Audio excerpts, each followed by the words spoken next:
you, Coach. Just on the welcome to the press conference, just on the preparations for the first leg of the game against the Orlando Pirates. Just how is it going? First, good afternoon to everyone. I think the preparations have gone very well.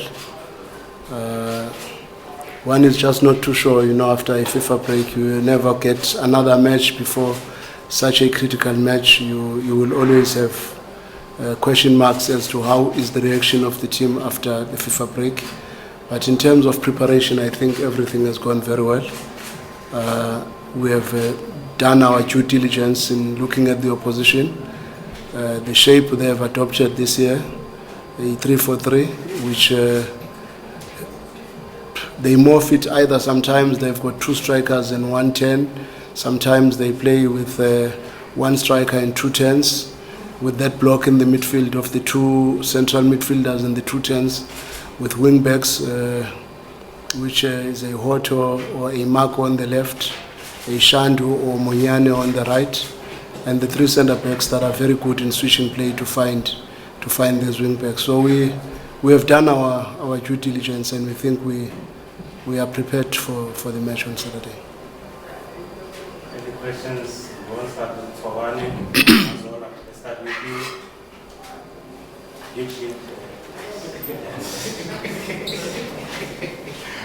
Coach, good afternoon.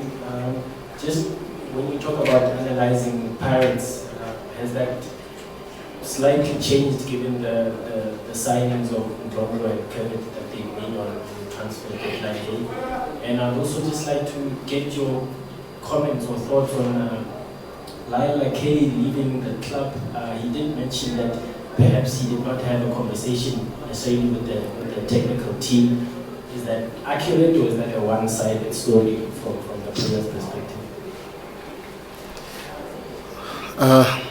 I don't think there is much that will change from Pirates in terms of the shape. It will just depend on how they want to approach in that cap on top. Either they decide to play with 2 strikers and 1-10 if they bring in Kermit, but I don't think they might go that route because it might open their midfield. Maybe they'll go the route of the 2 10s, and Ndlondlo fits very well in that space as one of the 10s. And if they choose a Lepasa or a Kermit, it has different dimensions, or an Evanga, it has got different dimensions in terms of their ability to press from the top, their ability to put as much intensity on our build-up, and whichever way they choose, I think the team is capable and ready to deal with that. Going to Lyle Lakay, he's still our player, by the way. So just for your information. So we released him because we wanted him to get more game time. It's good for him to get more game time because we are looking at our squad and we are saying, if you've got a player of Lyle's age and his game time is already affected, if you look at how we have started the season, but he has served the club very well. We are very proud of what he has done for us, and we are in full support of him pursuing his endeavors to go to Cape Town City, because that is also good for the player to get game time regularly in that space where Cape Town City is also going to be competing in the Champions League. But we've got a very amicable and a nice relationship with the boy. I would not want to spoil that by talking things that I know for a fact are not true, because I know the caliber of a player that he is and the person that he is. I've worked with him for many years. All I can say is to wish him all the best in his new environment and hope he will deliver what is expected of Cape Town City. Thanks. Coach, just an update on the returning players from national duty. I think fitness level going to feature this weekend.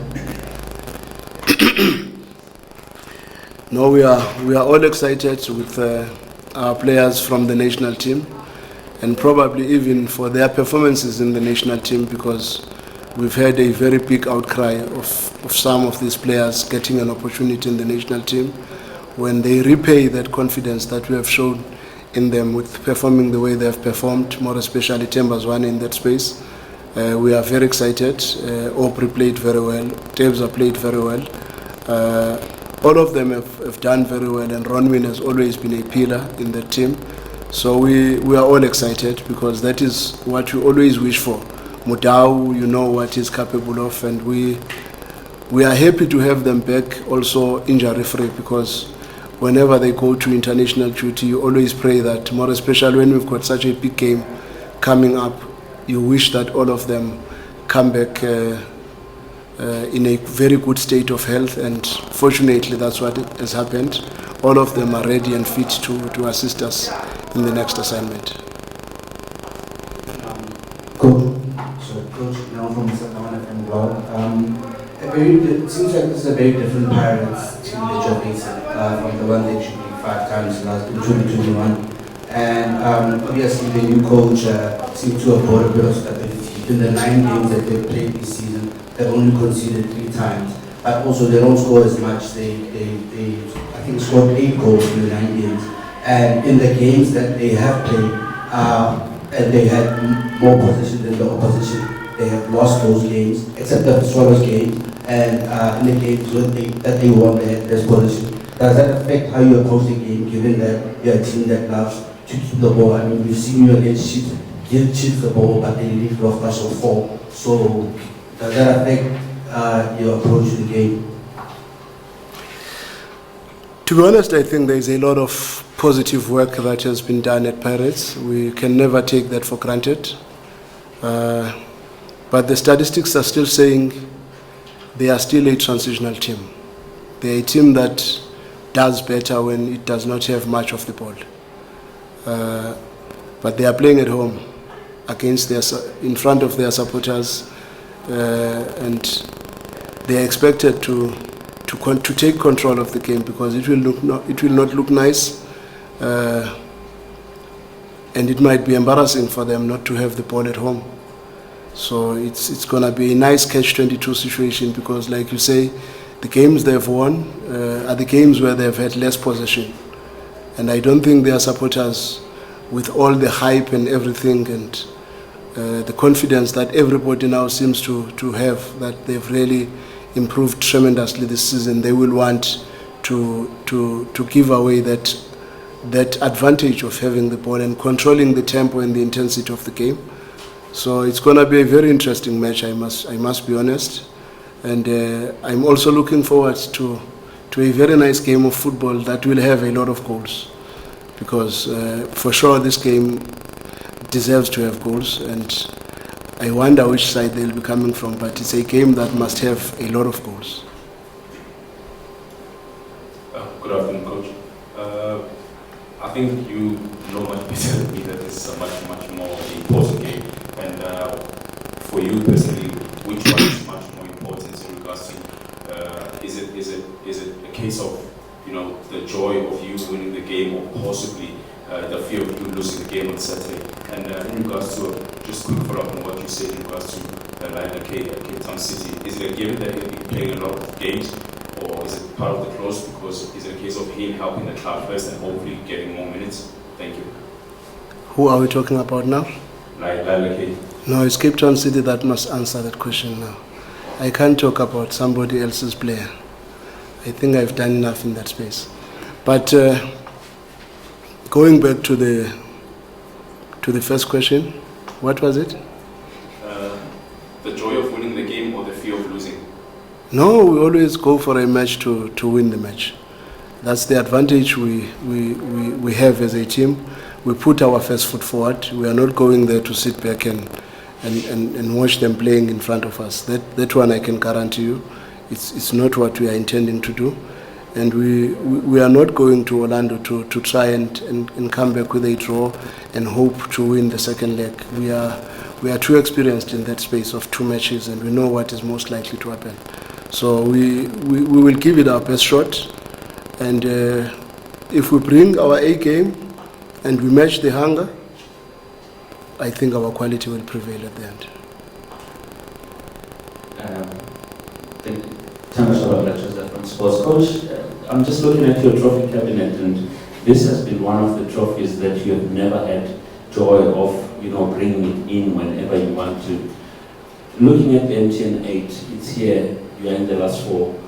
Is it one of those that you say, okay, fine, apart from the league title, this is the one to win, and at least have a taste of it twice, looking where it comes from before it got to your hands?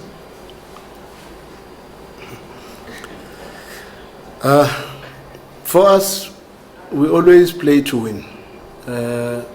Winning this trophy is as important as winning any other trophy for us, because we believe we've got a team that is capable of upsetting any opposition. We believe we've got a team that can adapt to any condition.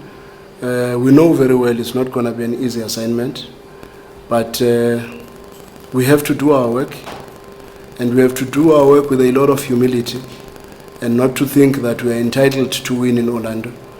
We know for a fact that we are playing against a very good team, and I've also said there have been tremendous improvements in their team. I don't know whether to say offensively or defensively, because defensively they have conceded less goals, but offensively again they have not scored a lot of goals. So it is a case of maybe seeing now when they're playing against us, where are they and where are we? I think that is the most important thing, because also the type of opposition that you have played before you play us is very different to playing us, and the same thing applies to them as well. The opposition that we have played, we have not played Pirates, and we don't know what Pirates is capable of offering in this match, but all we would want is to go through to the next round of the competition, and that starts with the match that we are playing on Saturday, which we need to treat very carefully and make sure that at least we get away goals.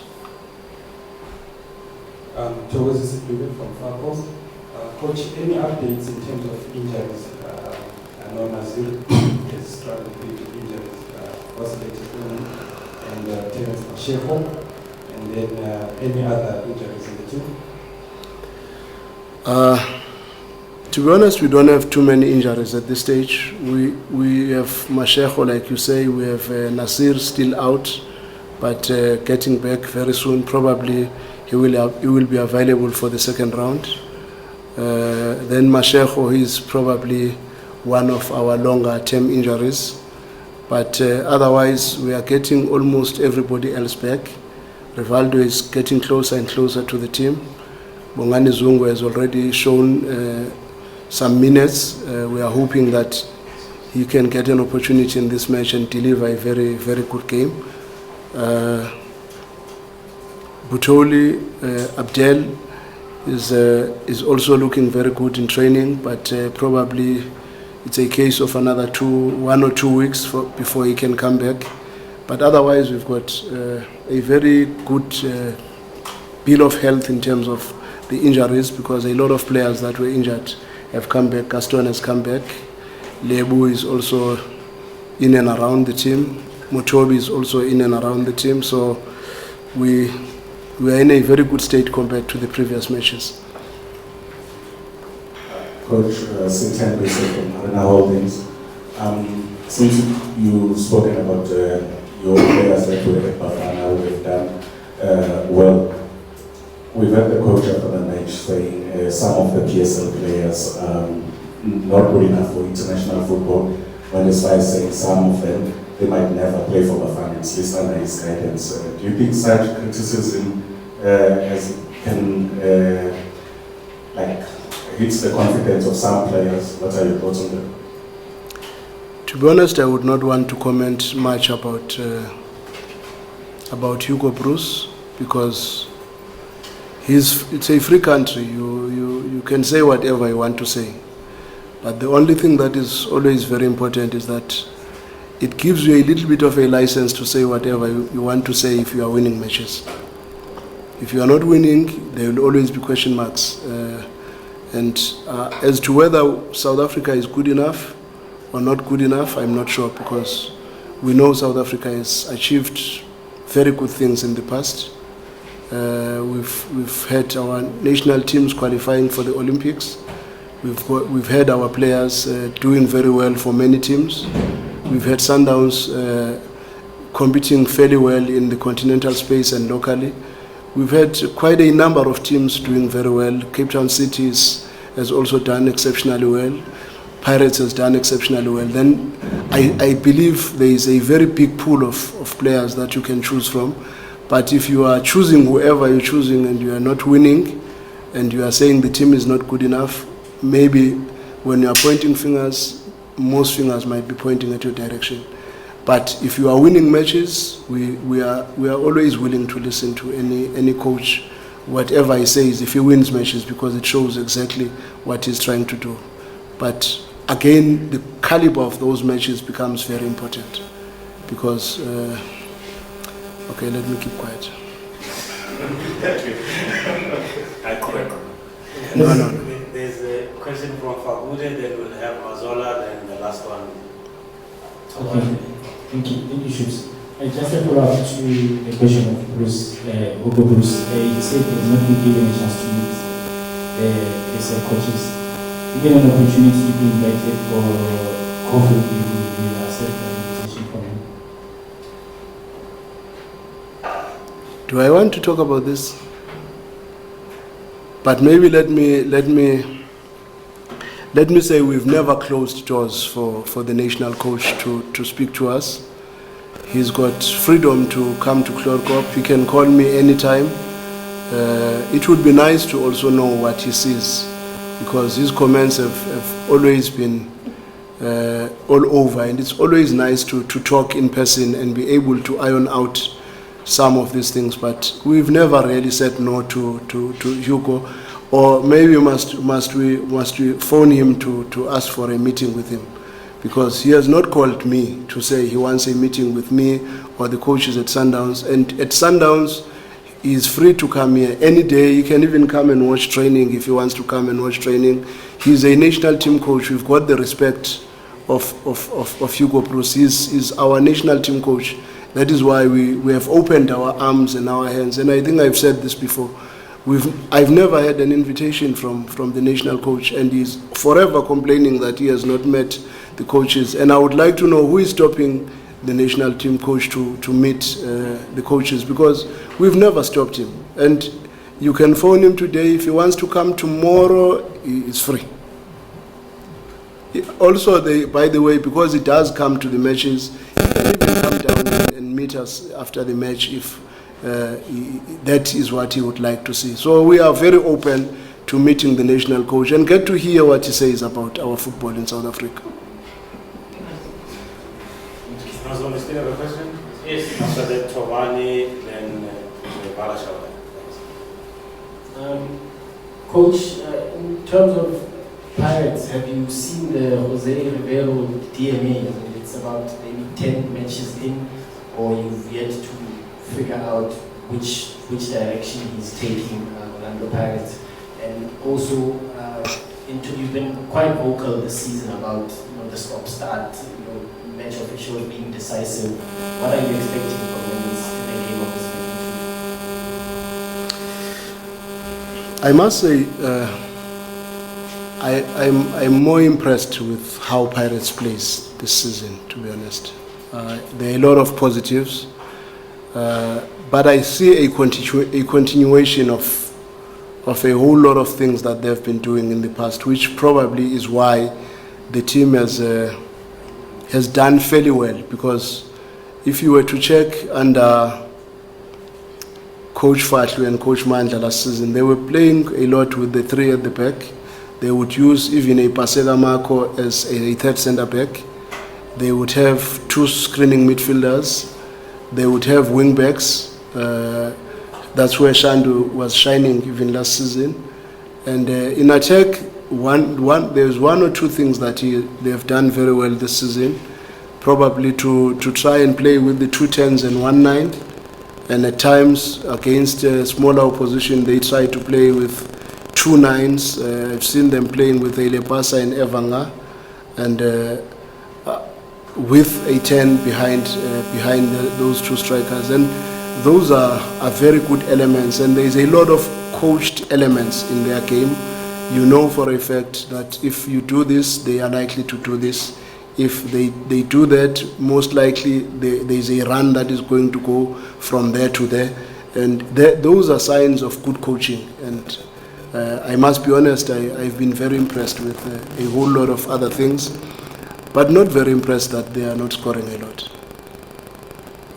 But when you are building a team, you always want to start by making sure that your defensive structure is stronger, and you have more balance. You are not conceding goals because it kills the confidence of the team. And in the first 10 matches, when you look at the number of goals they've conceded, you would say, indeed, they are in that building phase to make sure that they do not leak a lot of goals in defense, and that for me is positive. You know.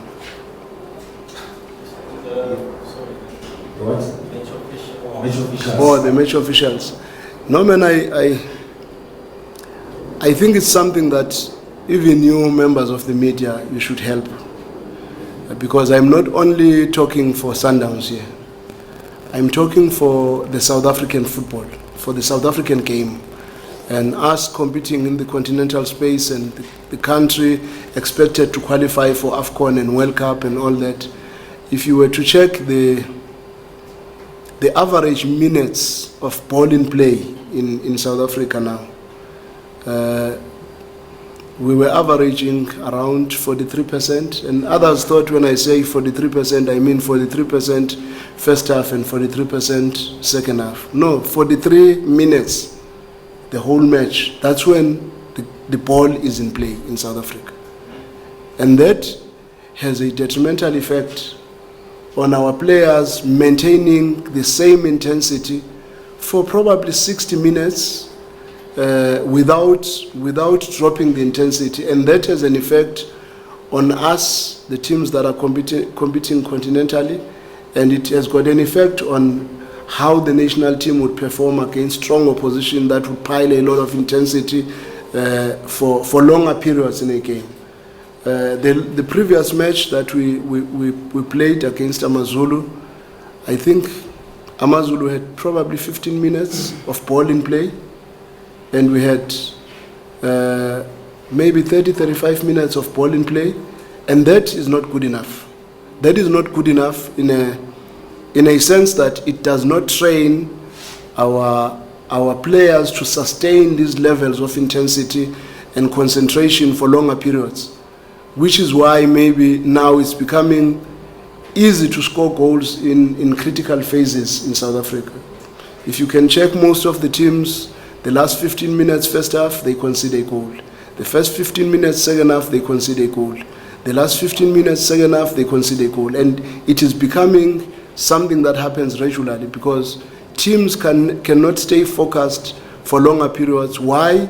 Because the ball is not in play for the longest of time, and the referees are not taking charge of these situations. Goalkeepers, time wasting, we were told 6 seconds, it's a cushion. But 6 seconds, it's a warning. Another 6 seconds, it's a warning. Another 6 seconds, it's a warning. 10 seconds, it's a warning. Maybe 5th, 6th time, then it's a cushion. And when you are doing that, you are prolonging this mentality of not keeping the ball in play. And I would wish, you are not technicians, you are journalists, but I would wish just when the ball is in the field, stopwatch, start, out, stopwatch, you stop, and you start, stop, and see what is going to happen when the match finishes. How many minutes was the ball in play in South Africa? Then you will realize how much time we waste in wrong things. The goalkeeper puts the ball there and he runs away, then the center back must come and kick the ball, and the referees don't see anything wrong there. It is something that has got a knock-on effect in our football in general and in our competitiveness at the highest level. And that is something that we speak about because we don't want it to always affect us when we get out of the country. And not that I'm talking about it in a negative sense, but I'm trying to say it is important that everybody in South Africa understands that we need to watch a game of football that is of high intensity, where the ball is in the pitch most of the time, understand most of the teams do not even want to keep possession of the ball, but these are the things that have got a knock-on effect in our football in general, and that was my argument. Not that I was fighting a particular team. No, look at the averages of the ball in play in South Africa. Then see how many minutes is the ball in the field of play and it's being played. Then you will understand my frustrations. Coach, despite a not so 100% start to the season, and I'm saying that because of the 2 losses, the team have shown BMT. I can use the Chiefs match as a point of reference. The late 2 matches where you scored in the dying minutes. How much of that do you need on Saturday with all the hype around Pirates? Probably being slight favorites for the second. Can you repeat? Pirates probably being slight favorites for this match. Underdogs. So we are underdogs.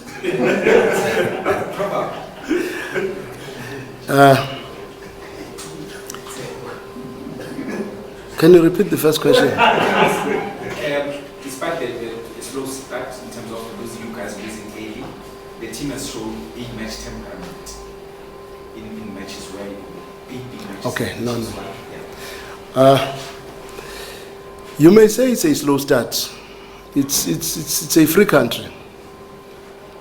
But when we look at what has happened this season and last season very closely as Sundowns, there are a whole lot of dynamics that suggest that we have done better this season.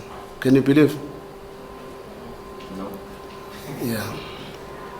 I wish I could just put the stats in front of you. Then you check the number of losses, number of draws and all that, because sometimes you are fooled by draws that probably you should have lost, or I believe we have done well. Maybe do your maths and go back and check this thing very closely. You will see that yes, it was a big surprise for us to lose against TS Galaxy. Yes, it was a big surprise for us to lose against SuperSport. But if you look at the game against SuperSport first, on any day, that game should have been won by us. You look at the number of shots at goals, possession, final third entries, number of passes completed, number of vertical passes completed. Those statistics are saying that game we could have easily won with the biggest of margins, but it's the game that we lost. Then you go to the game against Galaxy. Galaxy match, we did not pitch. We had a lot of players that were not at the right level on the day, that did not really pack the fight that we expected. But you look very closely in the game itself again, you check how many shots at goals, what ball possession, number of completed passes, box entries, how many times we got into the assist zone. Then you realize, no man, it was not as bad. And probably some matches that we have won, we have not really had the impact that we had on the 2 matches that we have lost. The 2 matches that we have lost, in essence, are the matches that we should not have lost. We had no business to lose. But statistically and everything else, I so wish I could just bring the spreadsheet of everything else, and then you are able to see whether our attack is better this season, our ball possession, is it suggestive that we are more dominant or not dominant this season, our penetration, our incisiveness to break the lines and create scoring opportunities, big chances that we create, the expected goals. Then you will be able to say, is this really a bad start? Because I would remember when we won the league with 71 points. In the first cycle of 5 matches, we only had 7 points. And this season we had 10 points. Is it that bad? But you look at last season, you say, hey, maybe the first 5 matches were not as good. because last season, first 5 games we had 13 points. Then we were 3 points behind. But you look at the next round of matches, then you are able to assess and come out with better answers. But I must be honest, I think the team has improved in a whole lot of other aspects in our metrics. We are very happy with what we see. But the only thing that we are not happy about is that sometimes we don't score the chances that are very easy for us to score. If you go back maybe to the match against Amazulu, had we scored that first chance, Katemba's one away, he did everything right, but unfortunately hit the crossbar, then the game would have taken a different complexion. And it goes on and on. You go to Chipa, you go to Sekukune, you go, all these matches, when you look at them very closely, we always get very good chances in the early stages of the game, but for one or two reasons we don't take them, and we go on and on and on and on. But the most fascinating part is what you just spoke about. That now the fact that we've got a goal in the last minute of the game, it's asking a lot of questions to every team. That do you want to sit back up until they get that one goal where you can no longer recover and you are done? 1-0 you go home. Or you want to try and compete and fight for yourself and at least try to get one goal so that if they get that last goal, it's not affecting you. So that question you have to ask yourself, and that shows big match temperament on our players. It shows a championship type of a team that really wants to push for the result up until the end without giving up. And those are the positives of our team this season. We've scored these goals in the last minute, I think 3 times now in a row. We've scored against Chipa. We scored the one against Amazulu. We scored the one against SuperSport, in as much as the game had taken a different direction. But the fact that we've got a goal in the 90th minute, then it's your choice if you decide to sit back and wait for that moment, that devastating moment of losing the game that you thought you already have something. It's a choice that you have to take, and that is very good for the team, and we are very happy for the players to have that mentality and the technical team to push that mentality within the group. Last question from Shehu. Yeah, it's a tough choice to make, Coach. I'm just thinking, Coach, about the coaching mentor in the country. I'm looking at Hugo Bros, not talking about him as we say. Mhlanga was supposed to have been last year. By now he would have been left with Stellenbosch, Sundowns, with the same coaches basically, because all the other coaches would have been gone. So probably would be a futile exercise. I don't know whether that's something that we're looking at. But my point about coaches is I'm looking at the new trend, if I may call it a trend. Coach Fadlu has gone, followed Zimbabwe as well. He's got an international gig. Roger Desai is also going to the Grand National team. Your former teammates, Coach Bito is going to another one as well internationally. We're looking at all our coaches that are getting their game time internationally. Are we as bad as we are made to be when it comes to coaching in South Africa, looking at how small or little credit is given to the coaches that we have, that other countries respect them outside of our country or the continent itself? What's your take on that, and what's your headspace with the respect or lack of that is given to coaches? And this one is for the Grand, the next one. Socially, you've hosted, the Hussein Bolt trained in Sundowns, and last week it was Casper Nyovest. What did you see in him? Is there, just in a social space, is there football there, or what was it about? Yeah, I mean, it's always irritating when you hear people talking bad about your household, and I don't know where how far patriotism goes in some of the comments that are made about our coaches, our players, and all these things. And at times you just get irritated when you hear people who are inside your country talking so ill about your people, and it's normal. It's normal. A coach goes to a match and says, I expected to lose a match, and as a country we accept it's normal. You expected to lose. But talking about our coaches in South Africa, I think they have done tremendously well.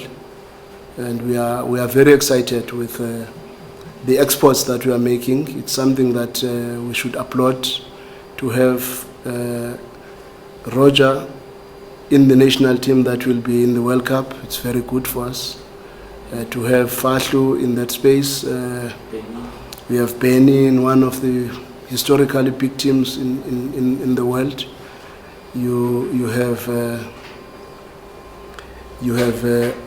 Coach Pitso going to Saudi Arabia. That's very positive. And also you look around in South Africa, in the championship that everybody thinks maybe it's not very good. But how many foreign coaches have come and gone without winning this championship? Then you ask yourself, why are we not respected this much, and why do we accept being disrespected this much? Because everybody talks willy-nilly about South African football, South African coaches, South African players, and the people who should be saying, hey, please keep quiet. We employed you for a particular purpose and we expect you to deliver that. If you fail to deliver that, you can't be talking about things that are immaterial. Then maybe we will get a certain level of respect going forward. But I just feel we are not getting the desired respect that we should be getting as South Africans, because I believe our South African league has improved tremendously in many other aspects. And as such, it deserves the respect. When you're watching a PSL game, in terms of intensity, we are matching some of the major leagues in the world in terms of intensity. Maybe in terms of the technical development of some of our players, we are still found wanting here and there. Maybe it's the tactical strategies that some coaches take, and again, based on what you just said. Because I know many coaches that would play very good football under normal circumstances. But when you are always looking on your backside with, hey, am I losing this job or I'm not losing this job, you are bound to take strategies that you think are going to save the job more than improving the standard of football in a particular team. But when I see some other teams really bringing in coaches to try and play, it feels very good. I must be honest, there was a coach that was employed by Marumo Gallants. I thought that coach was bringing something into South African football. I was watching the team very closely and I was very impressed with what he was doing. But when coaches that are really bringing the game, the right type of a game, the right specimen of a South African game, and because we are forever thinking we all deserve to win. And in football, you must accept that sometimes you don't win, not because you have not played well, but a game of football will always favor others. And we are not saying we don't want foreign coaches to come and improve our game. Good foreign coaches, when they come and impact positively to us, we appreciate. But when foreign coaches come to our country and you have not seen any impact in their coaching, and they are already talking negatively about our football, then you ask yourself, what is this? But it's acceptable because even our people, they don't talk about these things in support of our black coaches, in support of our local coaches. Instead, when it's a certain person talking, let me not say much. Let me keep quiet. Top player. Top player. The positive thing about Casper is that, sometimes in South Africa we are very negative. We always see the negative side of everything. But when you want to dig deeper and be more critical, you find that there is so much positive that it brings to our society when sports, arts and culture are together in one space, because Casper has done tremendously well in his career as a musician. And Not that now we think he can make a top footballer or a top boxer, but there are a lot of people that like him. Our so-called big teams, what, there's so much noise that we make, but we can't feel FNP. He feels FNP. Then if a brand like that is associated with you, it's a very good initiative.